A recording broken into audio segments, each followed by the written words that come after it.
Good morning everyone. कैसे हैं आप सभी? मैं उम्मीद करती हूँ आप सभी लोग अच्छे होंगे, स्वस्थ होंगे और अपनी पढ़ाई भी जी हाँ अच्छे से शिद्दत और ईमानदारी के साथ कर रहे हो। मैं निकिता चौधरी स्वागत करती हूँ आप सभी का हमारे एग्जाम जर्नी परिवार में। आज की इस क्लास में हम लोग क्या कवर करेंगे? जी हाँ, हम लोग कवर करेंगे कल तक के करंट अफेयर्स के 10 इंपॉर्टेंट क्वेश्चंस को बस 10 मिनट में। तो शुरू करते हैं अपनी क्लास को और आज का हमारा पहला क्वेश्चन ये रहा, जो कि आपसे पूछ रहा है कि when was world elder abuse awareness day celebrated recently? हाल ही में विश्व बुजुर्ग दुर्व्यवहार जागरूकता दिवस कब मनाया गया? आपसे ये पूछ रहा है। तो ये दिन जो है वो सेलिब्रेट किया जाता है वर्ल्ड ब्लड डोनर डे के अगले दिन यानी कि 15 जून को। आज आपका क्वेश्चन फॉर यू क्या है? मैं कई दिनों से आपको सारे दिन रिवाइज करवा रही हूँ जब भी कोई इंपॉर्टेंट डे का क्वेश्चन आ रहा है।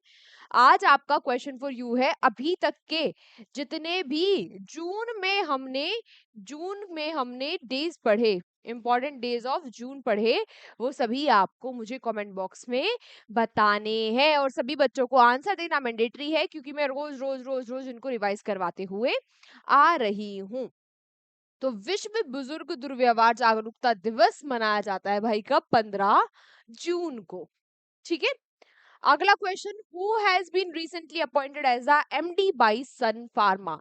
अभी हाल ही में सन फार्मा ने अपना मैनेजिंग डायरेक्टर यानी कि एमडी किसको नियुक्त कर दिया है? जो सन फार्मा है वो भारत की दवाई बनाने वाली सबसे बड़ी कंपनी है, यानी कि जो फार्मानोटिकल सबसे बड़ी कंपनी है ये इंडिया की।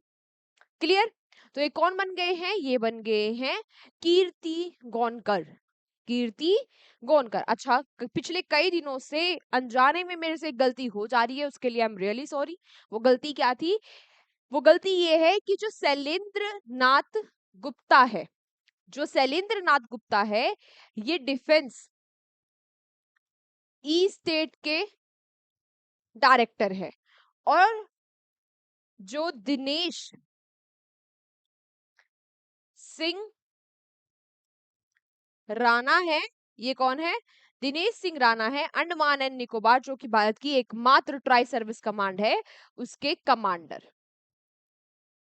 तो सभी बच्चे इस गलती को प्लीज ठीक कर लेना। मैं बार बार अब आगे वाली क्लास में भी इसको रिपीट करती रहूंगी ताकि जो बच्चे आज की क्लास हो सकता है ना देखे तो अगली क्लास में वो लोग इस बात को ठीक कर ले। देखो मैं भी इंसान ही हूँ, गलतियां मेरे से भी हो जाती है ना।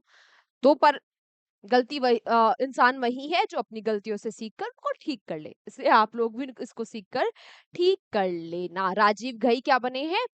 राजीव घई बने हैं डिप्टी आर्मी, जो हमारी इंडियन आर्मी है उसके डिप्टी स्ट्रैटेजी में। ठीक है, डिप्टी चीफ। चलो अगला क्वेश्चन,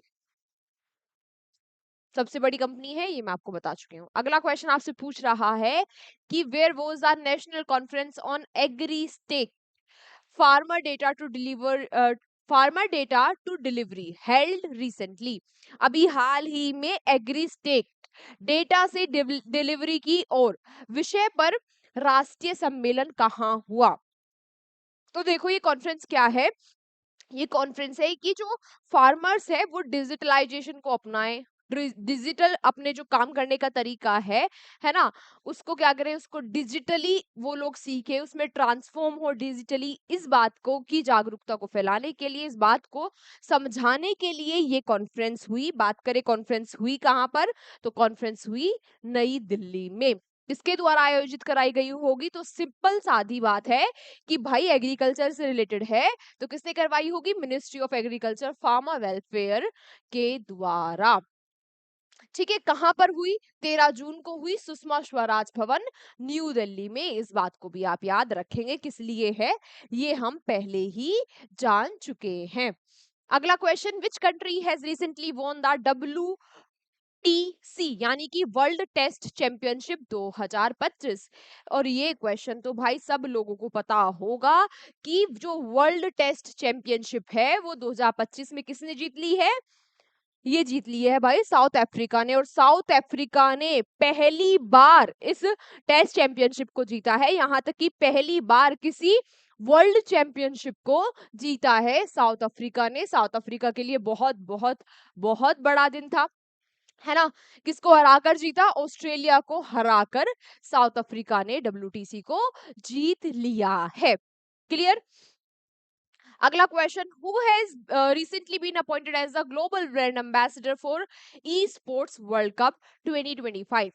2025 में ई स्पोर्ट वर्ल्ड कप होने वाला है, यानी कि डिजिटल जो गेम है, इलेक्ट्रॉनिक गेम्स हैं, वीडियो गेम्स काइंड ऑफ, उनके लिए एक वर्ल्ड कप होने वाला है। ये हम पिछले पूरे साल से ही लगभग हम पढ़ते आ रहे हैं कि भाई ई स्पोर्ट्स वर्ल्ड कप होने वाला है। अब 2025 में ये हो रहा है, तो इसके ब्रांड एम्बेसडर कौन बने हैं? आपसे ये पूछ रहा है। इसके ब्रांड एम्बेसडर वही बने हैं जिन्होंने अभी UEFA 2025 का टाइटल जीत लिया है, दूसरी बार स्पेन को हराकर। पोर्तुगल, हाँ याद आ गया, क्रिस्टियानो रोनाल्डो की टीम ने, और क्रिस्टियानो रोनाल्डो बन गए ई स्पोर्ट्स वर्ल्ड कप के ब्रांड एम्बेसडर। होने ये कहाँ वाला है? सऊदी अरेबिया की कैपिटल रियाल में ये वर्ल्ड कप होने वाला है। अगला, who has written the book titled Kashmir Insurgency, Deconstructing the State Response, Revisiting 1989 to 90? अभी हाल ही में Kashmir insurgency, deconstructing the state response, revisiting 1989 to 90 नामक की जो बुक है, जो पुस्तक है, इसको किसने लिखा? आपसे ये पूछ रहा है। तो इस पुस्तक को लिखा है भाई किसने? योगेंद्र कंधारी ने, और इसको रिलीज किया गया, इनोग्रेट, उद्घाटन इस बुक का किया गया किसके द्वारा? जो हमारे फॉर्मर आर्मी के चीफ थे, जनरल VP मलिक, उनके द्वारा, VP मलिक के द्वारा। ये जो बुक है, इसमें कश्मीर के बारे में बताया गया है। कश्मीर 1989-90 का जो कश्मीर था, उसके बारे में बताया गया कि कैसे कश्मीर वैली में इंसर्जेंसी हुई, कैसे कश्मीरी पंडितों को वहां से एक्सोडस यानी कि पलायन करना पड़ा। नेक्स्ट, नाम याद रखना, बुक इंपॉर्टेंट है, नाम याद रखना ऑथर का, ठीक है। अगला, which Indian city has recently been nominated as UNESCO's Creative City for Gastronomy? हाल ही में भारत के किस शहर को यूनेस्को की क्रिएटिव सिटी ऑफ गैस्ट्रोनॉमी के रूप में नामित किया गया? अभी नॉमिनेट किया गया है, तो नॉमिनेट होने वाली ये सिटी कौन सी है? लखनऊ। यूनेस्को का जो क्रिएटिव सिटीज नेटवर्क है, यानी कि UCCN है, इसमें लगभग 2004 जो सिटीज है वो शामिल है, जो कि कल्चरल, जिनकी कोई क्रिएटिव, जिनकी कोई रचनात्मक और सांस्कृतिक इंपॉर्टेंस होती है, उनको इस लिस्ट में ऐड किया जाता है। लखनऊ को लखनऊ की अवधी जो कुजीन है उसके लिए नॉमिनेट किया गया, ठीक है। अगला question, who has recently been awarded the 2023 Srimanta Sankaradeva award? अभी हाल ही में किसको 2023 के श्रीमंत शंकरादेव सम्मान से सम्मानित किया गया? तो ये सम्मानित होने वाली वही हैं, चलो मैं हिंट देती हूँ, ये हमारे भारत की एक जो क्लासिकल डांस है, इंडियन क्लासिकल डांस है, उनकी डांसर है। कौन कौन से क्लासिकल डांस को ये करती है? भरतनाट्यम। इनका नाम जब मैंने आपको इंडियन क्लासिकल डांस की क्लास पढ़ाई थी तो करवाया था। और ओडिसी की भी ये डांसर है, दो दो डांस को करती है ये, एक भरतनाट्यम, एक ओडिसी। ये जो है, ये यंगेस्ट रेसिपिएंट है, यंगेस्ट रेसिपिएंट है किसकी? पद्म भूषण की भी, पद्म भूषण की भी, और पद्म विभूषण की भी। पद्म भूषण जो इनको मिला था वो 19, ये वाला पैर तो नहीं दिखेगा यहाँ, एक सेकंड, ये तो और भी नहीं दिखेगा, 1992 दिख रहा होगा ना, चलो हम एरो लगा के लिख देते हैं। 1992 में मिला, और पद्म विभूषण इनको 2003 में मिला। नाम क्या है इनका? यंगेस्ट रेसिपिएंट है भाई, तो नाम तो याद रखना पड़ेगा ना। हाँ, मैंने अवार्ड्स वाली जब क्लास करवाई थी तब भी इनका नाम पढ़ाया था। ये कौन है? सोनल मानसिंह।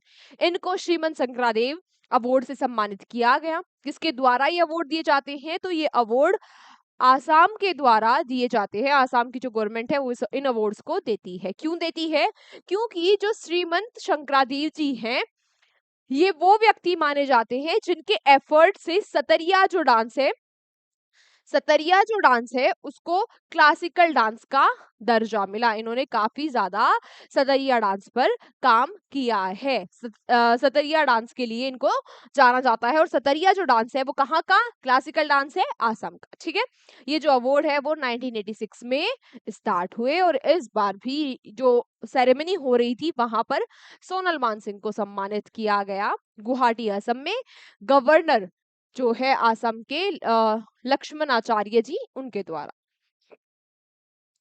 अगला, अच्छा, श्रीमंत शंकरादेव का नाम काफी बार पूछा जाता है और जो सतैया है ये भारत का लेटेस्ट क्लासिकल डांस है ना, सबसे नवीनतम क्लासिकल डांस है। 2000 सन 2000 में इसको क्लासिकल डांस का दर्जा मिला। ओल्डेस्ट कौन सा है? भरतनाट्यम। आज का क्वेश्चन फॉर यू क्या है वो भी आप लोग याद रखना, आंसर देना है सब बच्चों को। अगला, recently which states feni has got GI tag? अभी हाल ही में किस देश की किस राज्य की फेनी को जीआई टैग यानी कि जोग्राफिकल इंडिकेशन टैग से सम्मानित किया गया है? वो या फिर वो टैग जो है इस चीज को मिल गया। तो कहाँ की है ये फेनी? कहाँ की है? गोवा की।